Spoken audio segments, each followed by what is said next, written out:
Hey guys, welcome back to our channel. இன்னைக்கு நம்மளோட சேனல்ல என்ன பார்க்கலாம் அப்படின்னா நமக்கு இப்போ இன்டர்வியூ அப்படினாலே நிறைய क्वेश्चंस காமனான क्वेश्चंस நிறைய கேட்பாங்க. லைக் நர்சிங் ரிலேட்டடான क्वेश्चंस நிறைய கேட்பாங்க. ஸோ இப்போ புதுசா நீங்க ஏதாவது ஜாபுக்கு ட்ரை பண்ணிட்டு இருக்கீங்க, இன்டர்வியூ அட்டெண்ட் பண்ண போறீங்க அப்படின்னா ஸோ இந்த வீடியோ உங்களுக்கு ஹெல்ப்ஃபுல்லா இருக்கும். அண்ட் நம்ம சேனலை நீங்க புதுசா பார்க்குறீங்க அப்படின்னா சப்ஸ்கிரைப் பண்ணிட்டு பாருங்க. அண்ட் நம்ம இப்போ வீடியோல போயிட்டு ஒரு சில இம்பார்ட்டன்ட் क्वेश्चंस லைக் இப்போ நீங்க ஃப்ரெஷரா இன்டர்வியூ அட்டெண்ட் பண்ணுறீங்க அப்படின்னா ஸோ ஈவன் நீங்கள் ஃப்ரெஷர் இல்லாமல் இருந்தால் கூட இந்த வீடியோ கண்டிப்பாக ஹெல்ப்ஃபுல்லாக இருக்கும், ஒரு ரெஃப்ரெஷிங்காக இருக்கும். ஸோ நம்ம இந்த வீடியோவில் ஃபுல்லாக நம்ம டீட்டெயில்ஸ் பார்த்து தெரிஞ்சுக்கலாம். நான் ஒரு சில கொஸ்டின்ஸ் வச்சுருக்கிறேன். ஸோ அதை நம்ம ரீகால் பண்ணுற மாதிரி இந்த வீடியோவை வச்சுக்கலாம். Okay, so let's go to the video.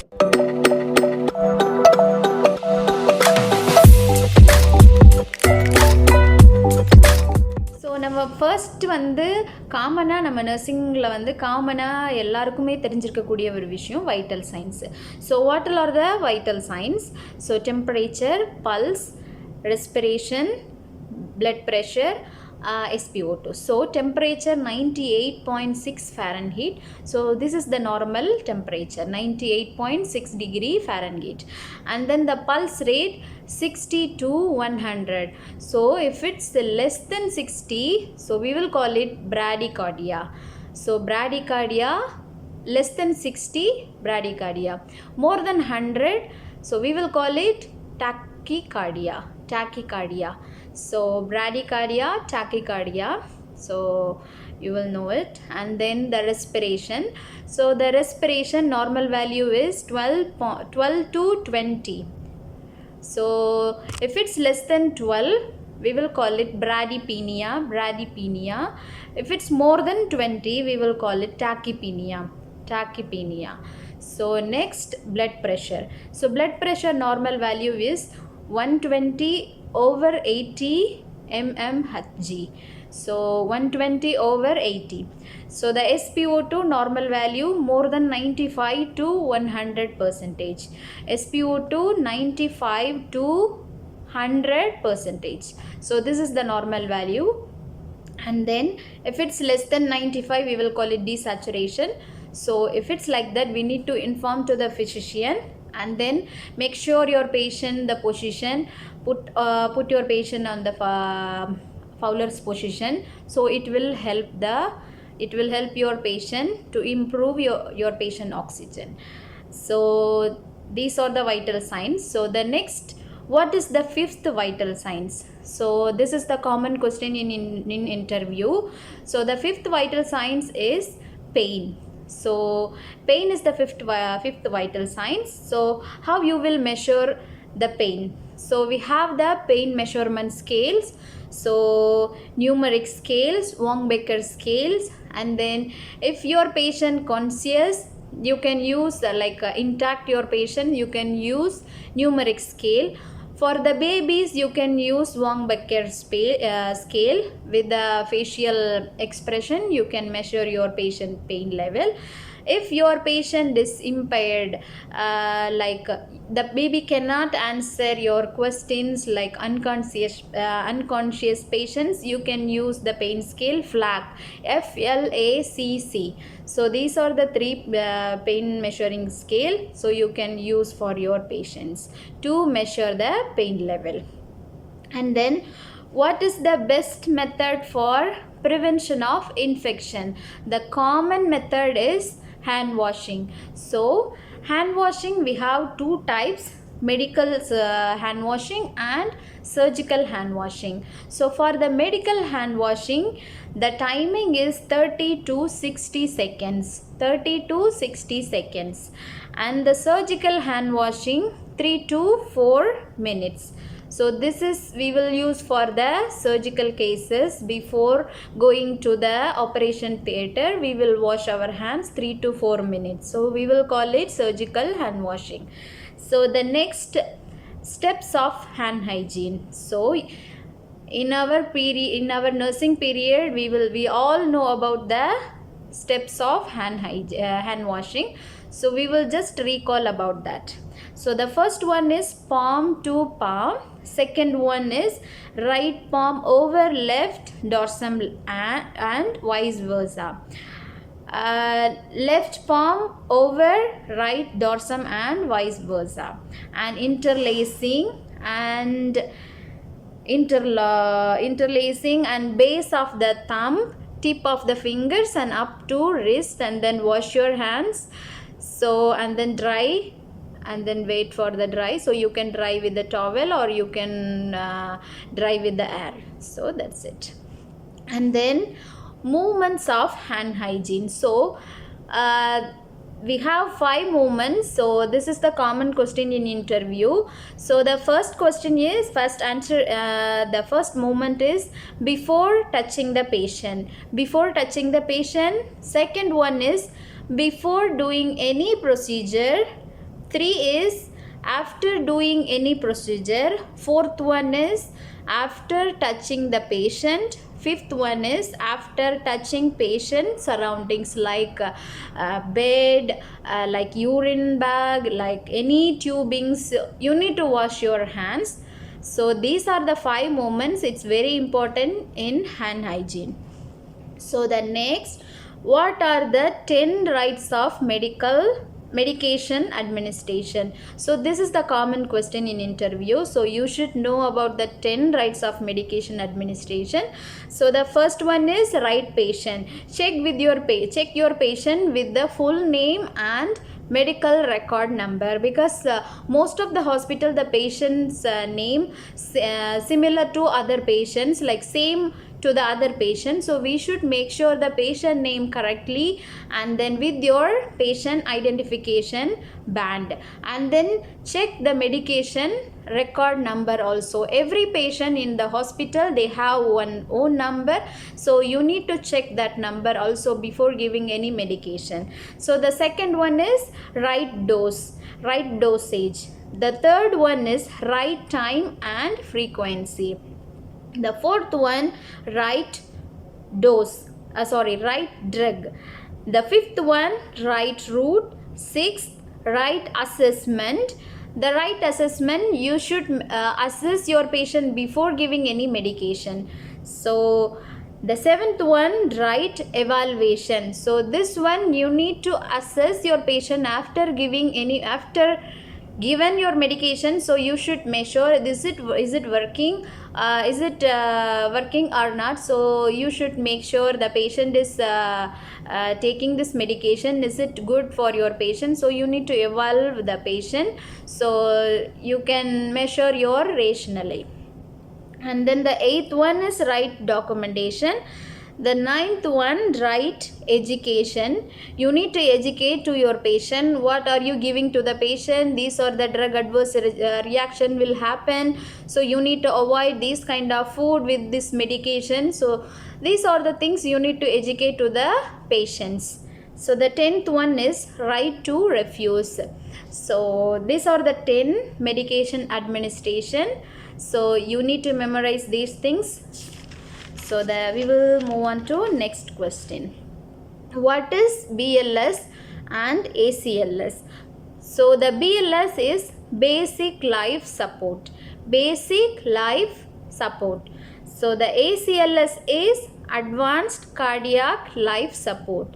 So these two things is very important. So you need to memorize these things. For the CPR count is for adult. CPR means chest compression ratio. So this for adult 30 is 2. So 30 is 2, 30 compression, 2 breath.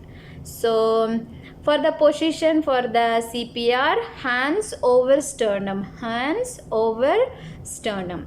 So the next we will move on to next question. What are the different ways of oxygen administration? So we have invasive administration, non-invasive administration. So we have 2 types for the oxygen administration. The invasive is endotracheal intubation and tracheostomy. These are the invasive administration ways.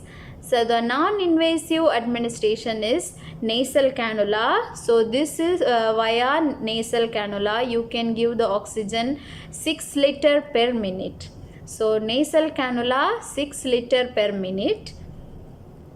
face mask 6 to 10 liters per minute. Third one is high venturi mask. You can give the oxygen 12 to 15 liter per minute. 12 to 15 liters per minute. The fifth one is, yeah, I told already, the mechanical ventilation. So under ET tube ventilation and tracheostomy ventilation. So these are the oxygen administration ways. So these all things we know, just recall only. So next one is, what is the normal hemoglobin level in adult? So the adult for the males 14 to 16 gram per deciliter, 14 to 16 gram. So for the females 12 to 16 gram per deciliter. So this is the common value for the hemoglobins. So next, what is code blue? So this is the common question in interview. So code blue, we know all about this. So the expansion for the code blue, an emergency situation announced in a hospital or institution in which a patient is in cardiopulmonary arrest. So in your patient with the cardiopulmonary arrest, you need to announce code blue. So you should familiar with the code blue. So if your manager or your interviewer will ask about code blue, so you need to know about the code blue. Why are you calling for code blue? So what time you will call code blue, like that they will ask questions. So you can answer, if your patient with the cardiopulmonary arrest, you can call code blue. So check your patient pulse and then respiration. So while checking the carotid pulse, do not check your patient carotid pulse more than 10 seconds. So if no pulse, you can start CPR. So as I told before, is it 30:2 the ratio. So 30 compression and 2 breath.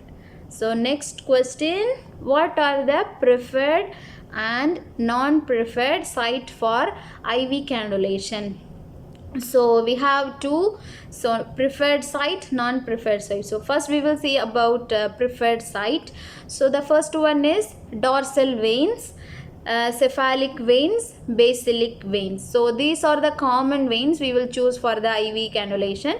So the non-preferred sites near to the joint, branched site, thin veins, varicose veins, inflamed veins. So these are the things we will not choose for IV cannulation.